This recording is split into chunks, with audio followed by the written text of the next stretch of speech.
Hello there, I'm Grovel Husky. In today's broadcast, I'm going to be showing you 3 different furry conventions that happened in the last few months. I will be starting out with Furality Sylva. With Furality Sylva, they have a convention each year, and this year they had an exception where they had a festival, which I have covered in a previous video, and I will put a card on the corner for you if you wanted to check it out. As for this convention, I unfortunately had a lot of issues this time around when it comes to recording this world. I had a lot of crashes happening, and it was really disappointing that that had to happen in my situation because it stopped me from being able to record everything I wanted.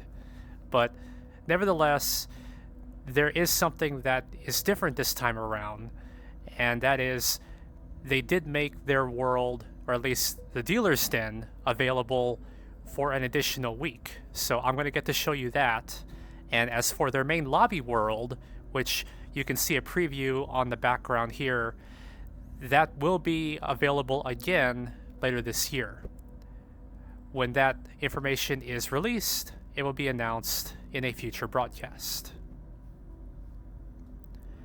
For now, I'm going to be checking out Furality Sylva, the dealer's den first, and then I will be showing you a virtual furry convention world that was made by FurDu, and the third one will be CozyCon.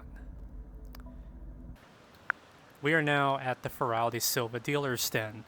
When you first spawn in this world, this is where you will enter, and in front of you are several signs pointing as to where each little, I guess it's like a tree house? Maybe that's the best way for me to say it. Let me zoom out here.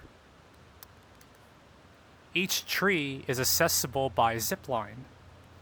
So if you're looking for something for avatars, merch, you can select one of those trees and you can go up there by zipline, and I will show that in a bit.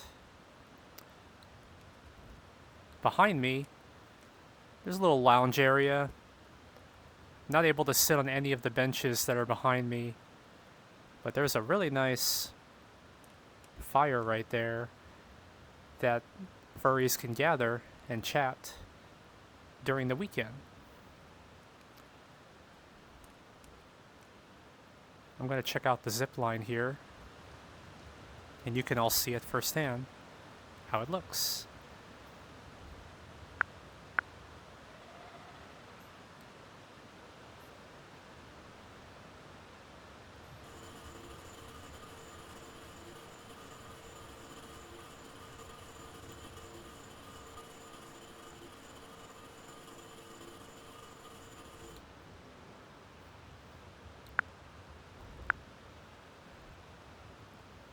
Each booth has a different vendor. It's a long ways down.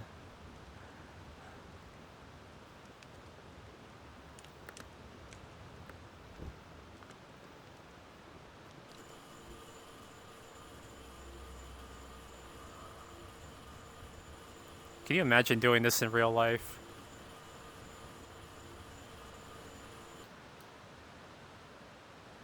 There is a hollow area between the trees, so you don't have to use the zip line to go back down and then hop to the next tree. And in between these areas, you have more benches, and you do have some advertisements from various conventions, which you can see behind me. So I got one here for LVFC, and then the other one is for... Actually, let me get closer, because I'm not actually sure what this one is. This one is Canference. This is a convention in Canada. Very nice poster. For the last 3 years, I've been covering Furality, and they are very creative when it comes to their dealer's den. Now, this one, I think the most creative part about it is the zip line. They did use it in the main lobby, but there's there's the way they separated it. It's all categories, and it does seem more streamlined having the zip line there. And if you are someone that is afraid of heights and you really don't want to use the zip line to go up there, and it does take a little bit of time, as you've seen in the previous recording I made, you can toggle to just the teleport, so you can just press a button that's in front of you and it will immediately take you to the treehouse area. But as with every dealer's den that Furality has, they are only up for a certain period, and then after that, it's no longer accessible, and it can only be seen again through videos or anyone that's documenting VR worlds, like what I like to do. So it's kind of a bittersweet ending to see how much work they put in this world, but then you're not able to visit it again. So I always feel this is like saving a little bit of history as time goes on. But as Furality has come to a close for Sylva, let's check out the other convention. Welcome to FurDu's VR convention world. FurDu is located in Australia.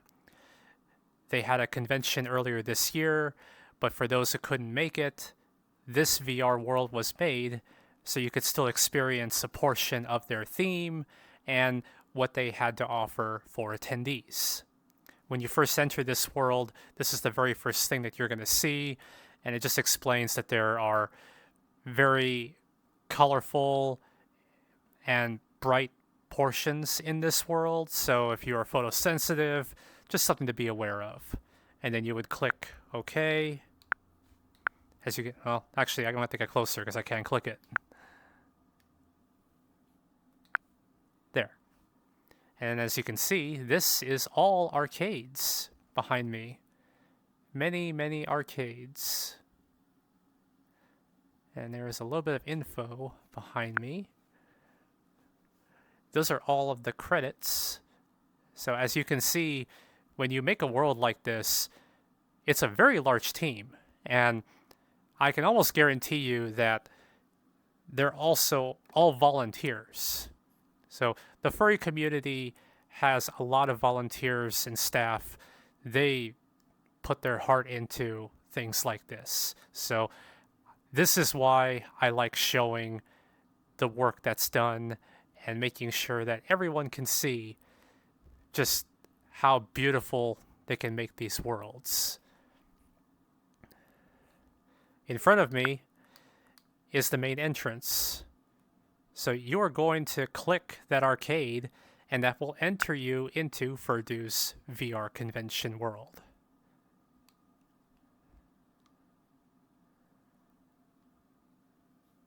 And here we go. Very old school from what I'm seeing here. How it looks with graphics.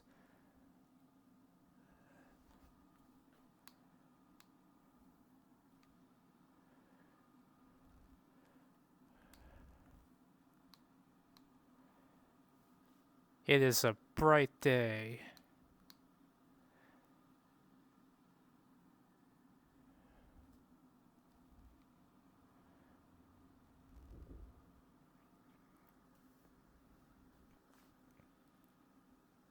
This is a decent-sized world. You got some jumping puzzles there. And you have their logo, which you can see down there.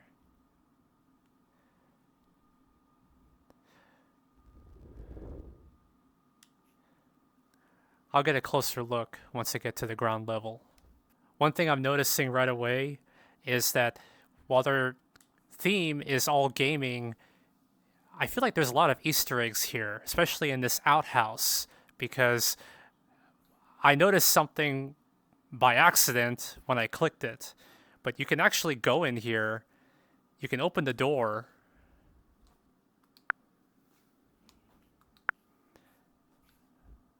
And yes, I know what that is. I'm not going to call it, but it's actually a pipe.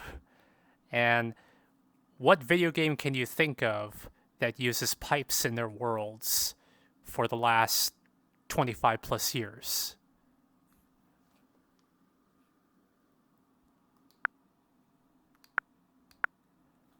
Check this out.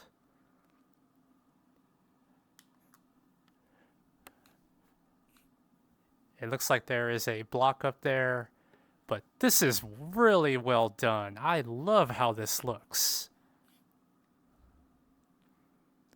That is a long ways down. I'm not going to go down there. And then if you want to go back up, you can use the warp pipe right there.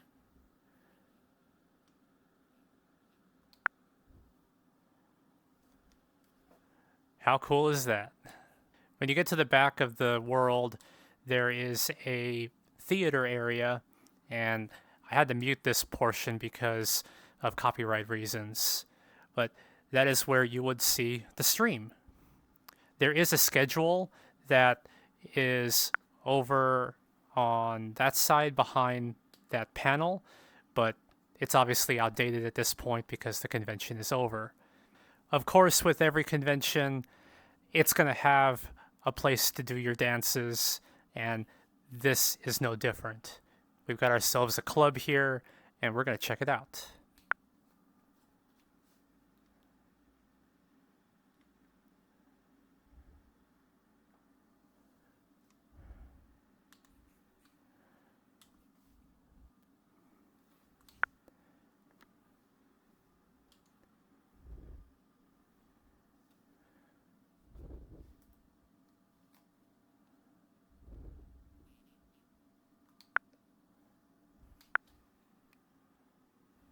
Wow.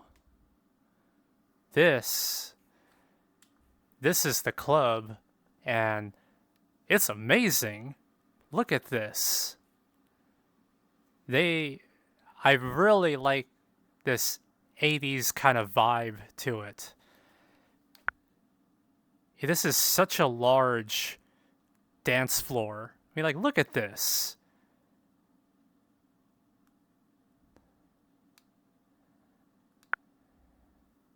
I wasn't able to attend this event when it was happening, but it really makes me wonder just how many lights there were in this world when it was happening, because this is so well done.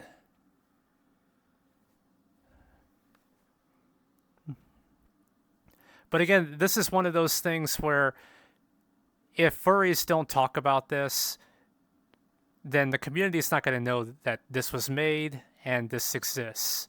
So shout out to the volunteer team again, because this is beautiful. And if you look up, you can see all the stars up there. And then the view screen behind me is where you would see the DJ playing. Really, really nice. This is becoming more common in VR worlds, is it's going to have a virtual bar. I know HFF does. They've had one for quite a few years, and there are other VR events that I want to say Tailbase also had one. I'm trying to remember if Vibe Night also does, but I can't recall. It has been a bit since I've seen their worlds, so maybe they've added it now.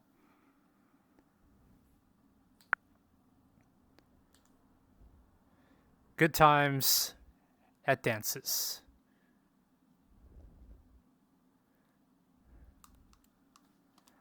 This wraps up this convention.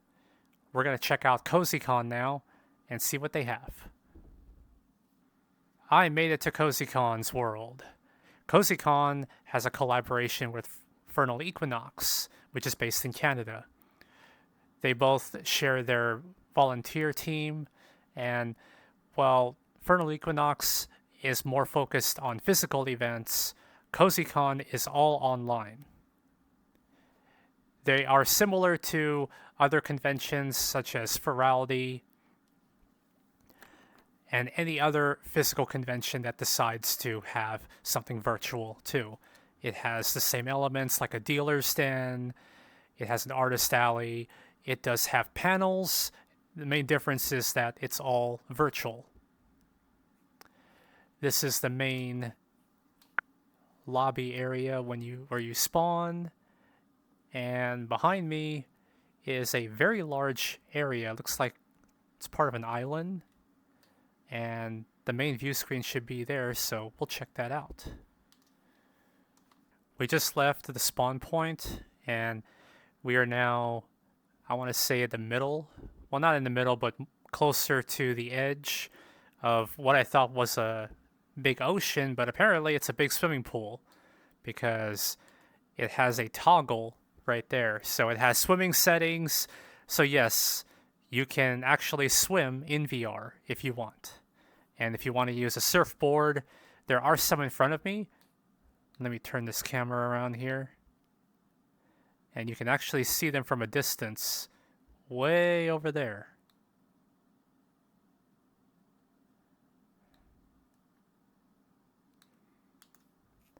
I'm not going to try the swimming feature, but I will check out the rest of the world. I'm close to the center of this world. This is going to be the area where you would be watching the view screen during the convention weekend. Since the convention is over, there isn't anything that's going to be showing there. I will do a 360 here so you can see everything. And actually, I see a shark over there. Can you see it? It's right there.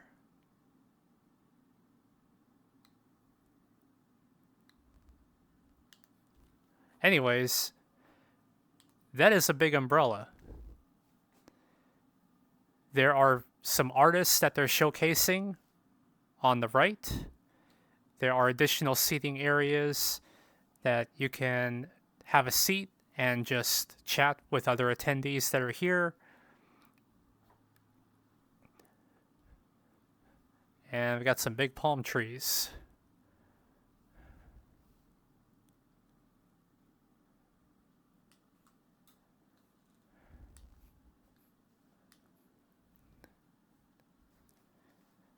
The dealer's den is a similar format to what they did in prior years.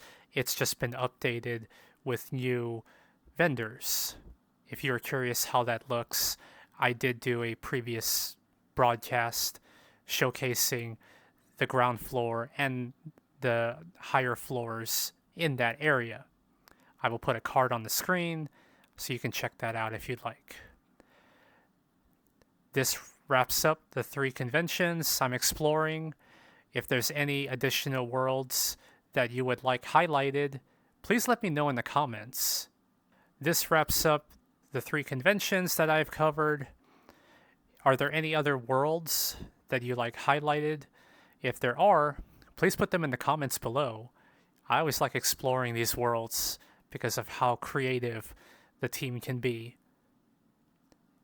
And when it comes to these worlds, when they get updated, sometimes that kind of history can be lost. So it's good to cover these worlds and show what the attendees ended up seeing when the convention was happening.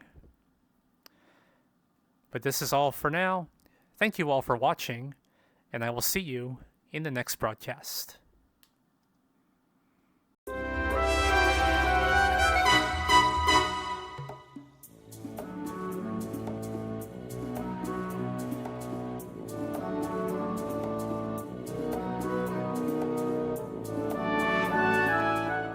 But for those who couldn't make it, I just realized I'm mic'd.